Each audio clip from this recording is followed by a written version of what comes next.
नमस्कार। महाभारत की कथा में आप सभी का हार्दिक स्वागत, अभिनंदन।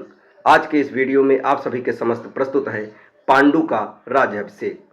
धृतराष्ट्र जन्म से ही अंधे थे, अतः उनकी जगह पर पांडु को राजा बनाया गया। इससे धृतराष्ट्र को सदा अपनी नेत्रहीनता पर क्रोध आता और पांडु से द्वेष भावना होने लगती।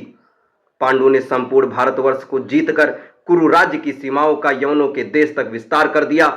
एक बार राजा पांडु अपनी दोनों पत्नियां कुंती तथा माद्री के साथ आखेट के लिए वन में गए। वहां उन्हें एक मृग का प्रणयरत जोड़ा दृष्टिगत हुआ। पांडु ने तत्काल अपने बाण से उस मृग को घायल कर दिया। मरते हुए मृग रूपधारी निर्दोष ऋषि ने पांडु को शाप दिया, राजन, तुम्हारे समान क्रूर पुरुष इस संसार में कोई भी नहीं होगा। तूने मुझे प्रणय के समय बाण मारा है, अतः जब कभी भी तू प्रणयरत होगा तेरी मृत्यु हो जाएगी।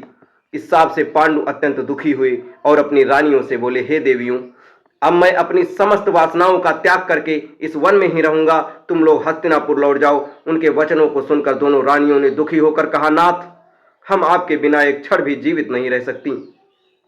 आप हमें भी वन में अपने साथ रखने की कृपा कीजिए।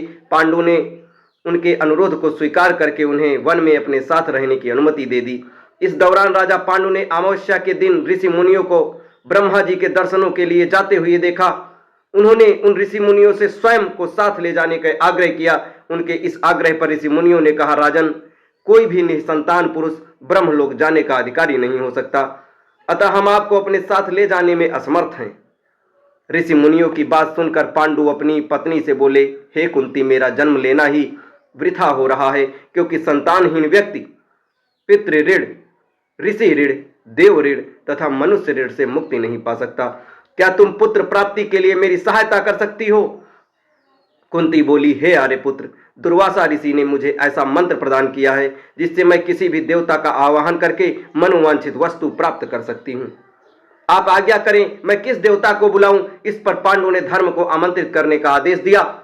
धर्म ने कुंती को पुत्र प्रदान किया जिसका नाम युधिष्ठिर रखा गया। कालांतर में पांडु ने कुंती को पुनः 2 बार वायुदेव तथा इंद्रदेव को आमंत्रित करने की आज्ञा दी। वायुदेव से भीम तथा इंद्र से अर्जुन की उत्पत्ति हुई। तत्पश्चात पांडु की आज्ञा से कुंती ने माद्री को उस मंत्र की दीक्षा दी।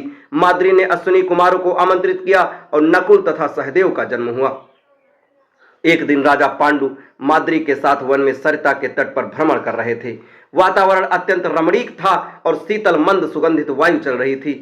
सहसा वायु के झोंके से माद्री का वस्त्र उड़ गया। इससे पांडु का मन चंचल हो उठा और वे प्रणय से प्रवृत्ति हुए ही थे कि शापवश उनकी वहीं पर मृत्यु हो गई। माद्री उनके साथ सती हो गई, किंतु पुत्रों के पालन पोषण के लिए कुंती हस्तिनापुर लौट आई। वहां रहने वाले ऋषि मुनि पांडवों को राजमहल छोड़कर आ गए। ऋषि मुनि तथा कुंती के कहने पर सभी ने पांडवों को पांडु का पुत्र मान लिया और उनका स्वागत किया। अब इसके आगे की कथा आपको अगले वीडियो में बताई जाएगी। तब तक हमारे साथ बने रहें। धन्यवाद।